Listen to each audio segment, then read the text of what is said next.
ഒഴിച്ചുകറിയിലെ എനിക്ക് ഏറ്റവും ഇഷ്ടമായിട്ടുള്ള ഞാൻ രാജാവായി കരുതുന്നൊരു കറി കേട്ടാ കുമ്പളങ്ങ മോരുകറി. മോരുകറി നമ്മൾ പല കഷ്ണങ്ങളും ചേർത്ത് വയ്ക്കാറുണ്ട്.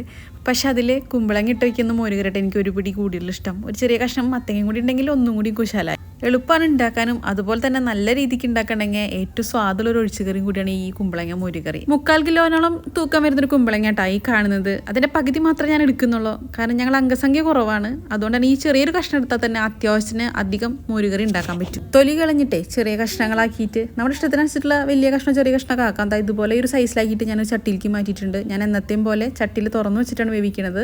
അതിലേക്ക് എരിവിനായിട്ട് ഞാൻ പച്ചമുളക് മാത്രമേ ചേർക്കുന്നുള്ളൂ. അതുകൊണ്ട് തന്നെ 4 നല്ല എരിവുള്ള പച്ചമുളക് നടു കീറിയിട്ടിടുന്നുണ്ട്. കുക്കറിൽ വെക്കുമ്പോൾ പെട്ടെന്ന് വെന്ത് കിട്ടുന്നു മാത്രം. എന്തായാലും സ്വാദ് ഇതിലായിട്ട് എനിക്ക് തോന്നിയിട്ടുള്ളത്. കുറച്ച് കറിവേപ്പില ചേർത്തിട്ടുണ്ട്. പിന്നെ മഞ്ഞൾപ്പൊടി ചേർത്തിട്ടുണ്ട് 1.5 ടീസ്പൂണ്. പിന്നെ നമുക്ക് ആവശ്യത്തിനുള്ള ഉപ്പ് ചേർക്കാം. ലാസ്റ്റിൽ നോക്കിയാൽ മതി ഉപ്പുണ്ടോ കുറവുണ്ടോ കൂടുതലൊക്കെയാണോ എന്നുള്ളത്. അതുകൊണ്ട് ആദ്യം കുറച്ച് ചേർക്കുക. 1.25 കപ്പ് വെള്ളം കൂടി ചേർത്തിട്ടുണ്ട്. കുക്കറിലാണെങ്കിൽ 1/2 കപ്പ് വെള്ളം ചേർത്തിട്ട് ലോ ഫ്ലെയിമിൽ വെച്ചിട്ട് 2 വിസിലടുപ്പിച്ചാൽ മതി. നമുക്കിതിനോട്ടുള്ള അരപ്പ് റെഡിയാക്കാം. 1/2 കപ്പിൻ്റെ മെഷർമെൻറ്റ് കപ്പിൽ ഞാൻ നിറച്ച് നാളികേരം ചെരിയതും ഒരു 2-3 അല്ലി വെളുത്തുള്ളി, 2-3 ചുവന്നുള്ളി, അതുപോലെ തന്നെ നല്ല ജീരകം കൂടി ചേർത്തിട്ട് നല്ല പേസ്റ്റ് പോലെ അരച്ചെടുത്ത് കൊണ്ടുവരാം. കുറച്ച് മഞ്ഞൾപ്പൊടി കൂടി ചേർക്കേണ്ടേ ഒരു കളറിന് വേണ്ടിയിട്ട്. എന്തായാലും നമ്മുടെ അരപ്പ് സെറ്റാക്കി മാറ്റിക്കാം. ഇതിൻ്റെ ഇടയിൽ കുമ്പളങ്ങ വെന്തിട്ടുണ്ടോ എന്ന് നമുക്ക് നോക്കാം. 10-20 മിനിറ്റ് കൊണ്ട് തന്നെ നമ്മളെ കുമ്പളങ്ങ വെന്ത് കിട്ടിയിട്ടാണ്. വെള്ളം കൂടുതൽ ചേർക്കേണ്ടൊന്നും വന്നില്ല. കുമ്പളങ്ങയിൽ തന്നെ കുറച്ച് വെള്ളം ഇറങ്ങിയിട്ടുണ്ടായിരുന്നു. കുമ്പളങ്ങ നല്ലപോലെ വെന്തിട്ടുണ്ട്. ഹൈ ഫ്ലെയിമിൽ വെച്ചിട്ട് തന്നെ നമുക്ക് തേങ്ങയുടെ അരപ്പ് ഒഴിക്കാം കേട്ടോ. നമ്മൾ ഒഴിച്ചതിന് ശേഷം കുറച്ച് ആ ഒരു മിക്സിയുടെ ജാറ് കഴുകിയ വെള്ളം കൂടി ചേർക്കുന്നുണ്ട്. കറിക്ക് എത്രത്തോളം കട്ടി വേണം, അതുപോലെ തന്നെ എത്രത്തോളം ലൂസായിരിക്കണം എന്നൊക്കെ നിങ്ങളുടെ ഇഷ്ടമാണ്. ഞാൻ എൻ്റെ ഒരു കൺസിസ്റ്റൻസിക്ക് അനുസരിച്ചിട്ട് എടുത്തിട്ടുണ്ട്. ഈ ഒരു പരുവത്തിനായിട്ടാണ് ഞാൻ വെള്ളം ഒഴിച്ചിട്ടുള്ളത്. 1/2 കപ്പ് കൂടി വെള്ളം ഞാൻ ആ മിക്സിയുടെ ജാറ് കഴുകി വെച്ചിട്ടുണ്ടായിരുന്നു. നല്ലപോലെ തിളച്ച് അതിൻ്റെ പച്ചമണമൊക്കെ പോയതിന് ശേഷം നമ്മൾ നല്ല പുളിയുള്ള തൈര് കിട്ടിയിട്ടുണ്ട്. സാധാരണ ഞാൻ യുഎയിലൊക്കെ വന്ന അവസരത്തിൽ തീരെ പുളിയുള്ള തൈര് ഇവിടെ കിട്ടിയിരുന്നില്ല. നല്ല കട്ടി ക്രീമി തൈര് കിട്ടണമെന്ന് മാത്രം.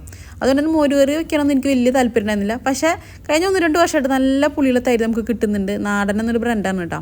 എന്തായാലും അതൊരു 1/2 കപ്പ് എടുത്തിട്ടുണ്ട്. നല്ലപോലെ ബീറ്റ് ചെയ്തിട്ട് നമുക്ക് അതിൽ ചേർക്കാം. അതിന് ശേഷം നമുക്ക് തീ ഓഫ് ചെയ്യാം കേട്ടോ. തൈര് ഒഴിച്ചതിന് ശേഷം അധികം ചൂടാക്കരുത്.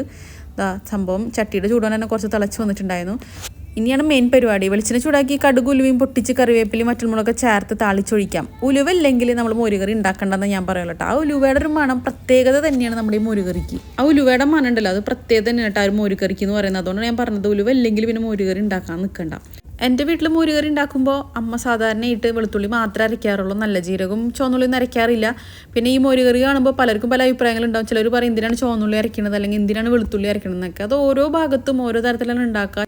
അതുകൊണ്ട് തന്നെ വലിയ ടേസ്റ്റ് വ്യത്യാസമൊന്നും ഉണ്ടാവില്ല. പക്ഷേ ചെറിയൊരു ടേസ്റ്റ് വ്യത്യാസമൊക്കെ ഉണ്ടാവും. എന്തായാലും ഇതുപോലെ ചെയ്ത് നോക്കാത്തവരൊന്ന് ചെയ്ത് നോക്കണേ. നല്ല സ്വാദാണ്. കുമ്പളങ്ങ മോരുകറിയും പപ്പടം വറുത്തതും മാത്രം മതിയിട്ടാ. പക്ഷേ പപ്പടം വറുത്തിൻ്റെ ഉണ്ടായിരുന്നില്ല. പക്ഷെ നല്ല അയില വറുത്തതുണ്ടായിരുന്നു. ഇതുപോലെ ചൂട് ചോറിൽ ആ മോരുകറി ഒഴിച്ച് ഇതേപോലെ ഇങ്ങനെ തിരുമ്പി ഒരു കഷ്ണം അയില വറുത്തത് കൂടി പൊട്ടിച്ചെടുത്ത് ആ ഉരുളയിൽ വെച്ച് ചെയ്യണം കേട്ടോ. അയില വറുത്ത് നല്ല ചൂടായിരുന്നു. ഞാൻ ഇങ്ങനെയൊക്കെ ഒന്ന് ഉള്ളി പറക്കി എടുത്തിട്ടുണ്ട്. ഉരുളയിൽ ഇങ്ങനെ വെച്ച് ഒരു പിടി പിടിക്കുമ്പോൾ കിട്ടുന്നൊരു സ്വാദ് അത് പറഞ്ഞറിയിക്കാൻ പറ്റില്ല കേട്ടോ. അപ്പോൾ ഇന്നത്തെ വീഡിയോ നാടൻ കറികളൊക്കെ ഇഷ്ടപ്പെടുന്നവർക്കാവട്ടെ.